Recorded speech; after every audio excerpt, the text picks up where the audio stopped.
पश्चिम आशियामध्ये वाढत चाललेल्या तणावाचा परिणाम फक्त त्या प्रदेशापुरता मर्यादित राहिलेला नाहीये, तर त्याचे पडसाद आता जागतिक अर्थव्यवस्थेवरती उमटत आहेत। इराण आणि इस्रायलमधील संघर्ष आता तीव्र होत राहिला तर भारतासाठी ही परिस्थिती चिंतेची ठरणार आहे, कारण इराणच्या रिव्होल्युशनरी गार्ड्सने एक मोठी घोषणा केलेली आहे आणि त्यांनी म्हटलेलं आहे की हॉर्मुझची जी सामुद्रधुनी आहे, जो मार्ग आहे जलमार्ग, तो आता जहाजांसाठी आम्ही बंद करतोय।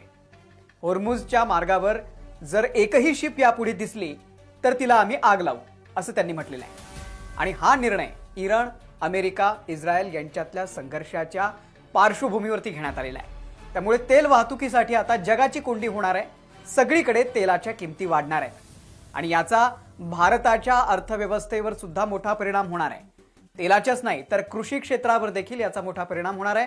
तो कसा ते मी या व्हिडिओमधून तुम्हाला अगदी सविस्तर सांगणार आहे। शिवाय हा हॉर्मुझ जलमार्ग जगासाठी किती महत्त्वाचा आहे आणि तो थांबला तर सगळ्यांची कशी पंचायत होणार आहे हे सुद्धा या व्हिडिओमधून जाणून घेऊयात। नमस्कार, मी अमोल किन्होळकर, आपण पाहत आहात महाराष्ट्र टाइम्स ऑनलाईन। इराणच्या रिव्होल्युशनरी गार्ड्स कॉर्प्स म्हणजे IRGCचे वरिष्ठ सल्लागार त्यांनी ही घोषणा केली की हॉर्मुझची सामुद्रधुनी आम्ही बंद केलेली आहे। तिथून जाण्याचं धाडस जर कोणी केलं तर आमचे नौदल सैनिक त्या जहाजांना जाळून टाकतील। इराणचे सर्वोच्च नेते आयातुल्ला अली खमेनी यांच्या अमेरिका इस्रायल हल्ल्यामध्ये मृत्यू झाला आणि तेव्हापासून इराणनं आता कठोर पावलं उचलायला सुरुवात केलेली आहे। इराणवरती इस्रायल आणि अमेरिकेनं हल्ले केलेले आहेत, पण इराणही त्यांना आता पुरून उरतोय। पण याही पुढे जात डिप्लोमॅटिक स्तरावर सुद्धा इराण आता जगाचं नाक दाबणार आहे। त्यामुळे बडे बडे देश जे स्वतःला महासत्ता म्हणवतात त्यांची पंचायत होणार आहे। काय करणार आहे इराण? तर इराण हा जो हॉर्मुझ स्ट्रेट आहे, तुम्हाला जो नकाशावर दिसतोय, तो आता बंद केलेला आहे। हॉर्मुझ स्ट्रेट म्हणजे याच भागातून जगभरामध्ये पेट्रोल पोहोचवलं जातं, तेल पोहोचवलं जातं। आता हा रस्ताच बंद करून टाकला तर जगभरामध्ये पेट्रोल डिझेलची कमतरता भासणार आहे आणि त्यामुळे इंधनाचे भाव वाढणार आहेत। यापुढे मिसाईल न डागताही अत्यंत विचारपूर्वक इराणनं ही जागतिक खेळी खेळलेली आहे। आपण नकाशावरती नीट समजून घेऊयात की हा हॉर्मुझ स्ट्रेट नेमका कुठे आहे, म्हणजे तुम्हाला अंदाज येईल की हा किती महत्त्वाचा रस्ता आहे। भारताच्या डाव्या बाजूला म्हणजे अरबी समुद्र आहे आणि इथेच अनेक अरब देश आहेत, शेजारी इराण सुद्धा आहे आणि इराण ओमानच्या मध्ये समुद्रात हा हॉर्मुझ मार्ग आहे। याचा एक रस्ता पर्शियन गल्फला जातो, दुसरा रस्ता ओमान गल्फला येतो आणि इथूनच पुढे भारतामध्ये पेट्रोल येतं। या मार्गावरून जगातील सुमारे 30% तेल आणि 1/3 LNG ची वाहतूक होते। Saudi Arabia, Kuwait, Iraq, Qatar, Bahrain, UAE आणि स्वतः इराणमधील तेल आणि वायू जहाज या मार्गाने जात असतात। यातील बहुतेक पुरवठा आशियासाठी, विशेषतः चीनसाठी केला जातो। ही सामुद्रधुनी त्याच्या सर्वात अरुंद बिंदूवरती अंदाजे 33 किलोमीटर रुंद आहे आणि पर्शियन आखाताला ओमानच्या आखाताशी ती जोडते।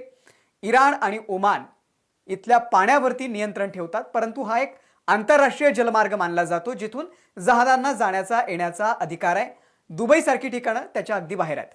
आता विचार करा, हा रस्ता किती महत्त्वाचा आहे आणि हा बंद केला तर भारताला जे कच्चं तेल येतंय ते येणं बंद होईल। त्यामुळे भारतात पेट्रोलच्या किमती वाढतील। एवढं सोपं आहे हे सगळं गणित। विचार करा, याच मार्गाने तेल भारतात येत असतं।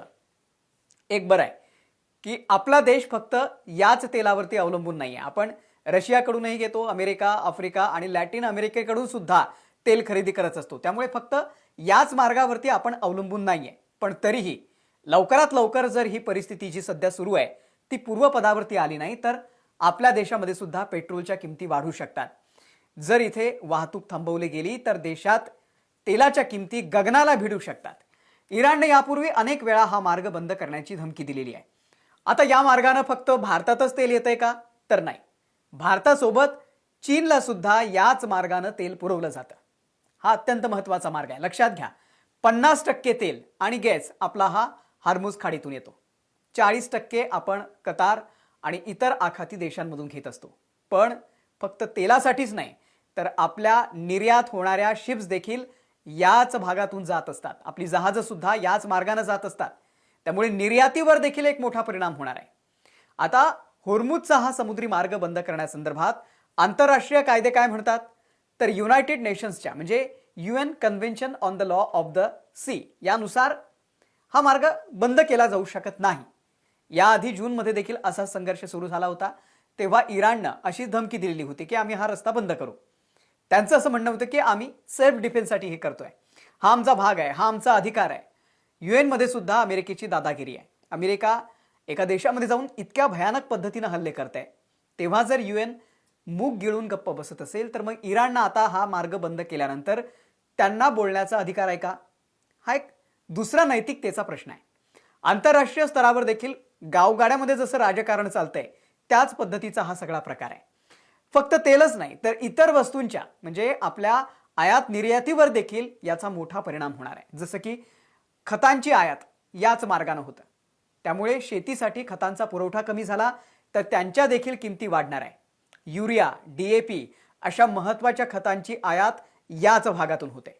त्यामुळे आगामी खरीप हंगामासाठी भारताच्या कृषी क्षेत्रासाठी सुद्धा ही एक मोठी चिंतेची बाब आहे. केंद्र सरकारच्या खत अनुदान योजनेवरती अतिरिक्त ताण यामुळे येऊ शकतो. जागतिक निर्यातीपैकी सुमारे 45% निर्यात आता धोक्यात आल्याची संभावना आहे, कारण हा मार्ग आता बंद झालाय.